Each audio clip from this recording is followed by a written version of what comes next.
સાચા રૂપાનો સંગ્રહ કરવો તથા છીપમાં રૂપાની જે ભ્રાંતિ થાય છે તેનો ત્યાગ કરવો, પૃથ્વી વગેરે પદાર્થો સ્થૂળ છે તથા મન અને ઇન્દ્રિયો વગેરે સૂક્ષ્મ છે, એવી બાબતો કેવી રીતે જાણવામાં આવે?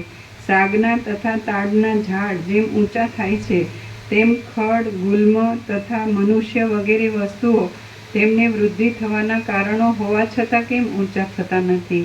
દેવી બોલ્યા, હે પ્રબુદ્ધ લીલા, મહાપ્રલયની સંપત્તિમાં જ્યારે સર્વ પદાર્થો અસ્ત પામે છે ત્યારે દિશા પર્યંત અનંત આકાશ સત્ય બ્રહ્મ રૂપે જ રહે છે. જેમ સ્વપ્નાવસ્થામાં જાગ્રતનો દેવી બોલ્યા, હે પ્રબુદ્ધ લીલા, મહાપ્રલયની સંપત્તિમાં જ્યારે સર્વ પદાર્થો અસ્ત પામે છે ત્યારે દિશા પર્યંત અનંત આકાશ સત્ય બ્રહ્મ રૂપે જ રહે છે. જેમ સ્વપ્નાવસ્થામાં જાગ્રતનો તથા આકાશમાં ઉડવાનો અનુભવ થાય છે અને જાગ્રત અવસ્થામાં જેમ દોરીમાં સર્પનો અનુભવ થાય છે, તેમ બ્રહ્મ સૂક્ષ્મ ચૈતન્યથી વ્યાપ્ત હોવાથી હું સૂક્ષ્મ ભૂત છું એવો ભ્રમ માત્ર અનુભવ કરે છે. પછી તે સૂક્ષ્મ ભૂતરૂપી આત્મા પોતાની મેળે સ્થૂળપણાને પામે છે. આમ તે સ્થૂળપણું અસત્ય છતાં સત્યરૂપે જણાય છે અને તેને બ્રહ્માંડ કહે છે.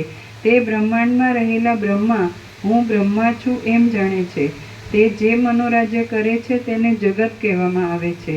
તે જગતમાં પ્રથમની સૃષ્ટિમાં જે સ્થળે જેવી સંકલ્પની વૃત્તિઓ કરેલી છે તે સ્થળે તેવી વૃત્તિઓ આજ સુધી નિશ્ચળ રહેલી છે.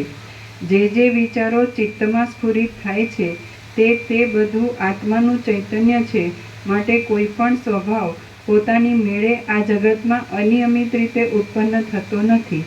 જેમ કનકના કુંડળ તથા પિંડ વગેરે સર્વ આકારનો ત્યાગ કરીને સુવર્ણ રહેતું નથી. ચૈતન્યમાં પોતામાં ચૈતન્યની પોતાની કોઈ કલ્પના જ નથી. ચૈતન્યમાં પોતામાં ચૈતન્યની પોતાની કોઈ કલ્પના જ નથી.